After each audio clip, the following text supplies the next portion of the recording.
السلام علیکم ورحمۃ اللہ وبرکاتہ نحمده ونصلی علی رسولہ الکریم اما بعد۔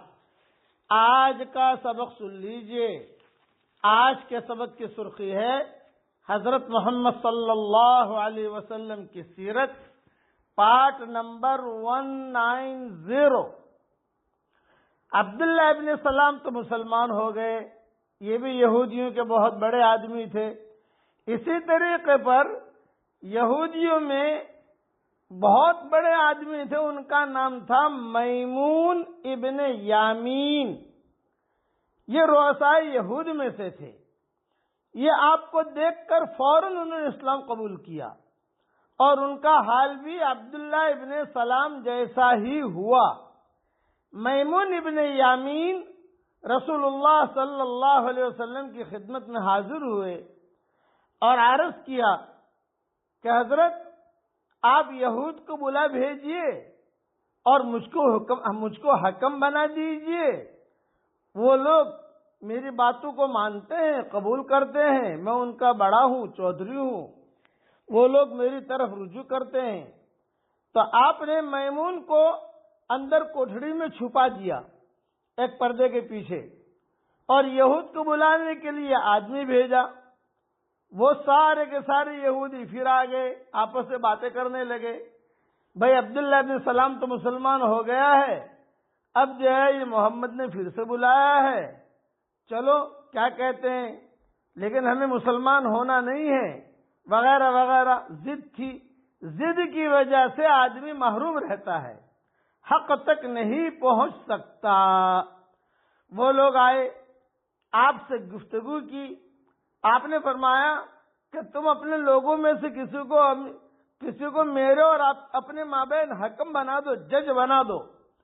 کوئی آدمی تم میں کا ہی میرے اور تمہارے درمیان فیصلہ کرے، اس لیے کہ میں مدینہ منورہ میں آیا ہوں اور میں اسلام کی دعوت دیتا ہوں۔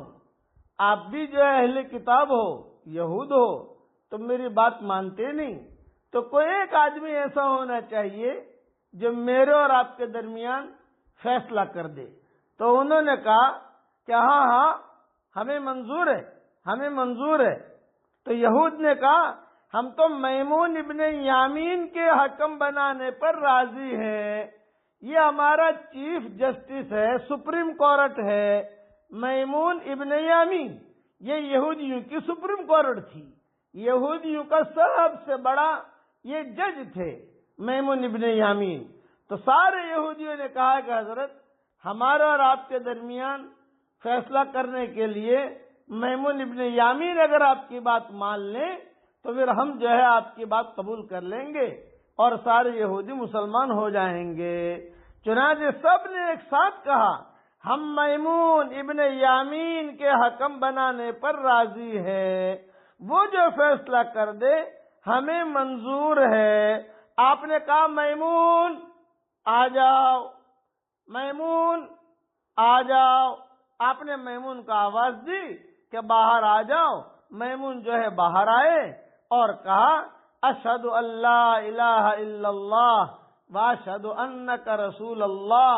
یہودیوں نے دیکھا کہ ہو اتنا بڑا آدمی، اس نے اسلام قبول کیا، مگر یہود نے میمون ابن یامین کی بات بھی نہ مانی۔ وجہ کیا تھی؟ صرف وجہ الذین آتیناہم الکتاب یعرفونہ کما یعرفون ابناءہم۔ ہم نے جن کو کتاب دی تھی، یہود نصارہ، وہ ایسا جانتے تھے حضور صلی اللہ علیہ وسلم کو، اور ایسا جانتے تھے حق کو کہ جیسے اپنے بیٹوں کو جانتے ہیں، اپنی اولادوں کو جانتے ہیں کہ ابھی یہ میرا بیٹا ہے، یہ میرا بیٹی ہے۔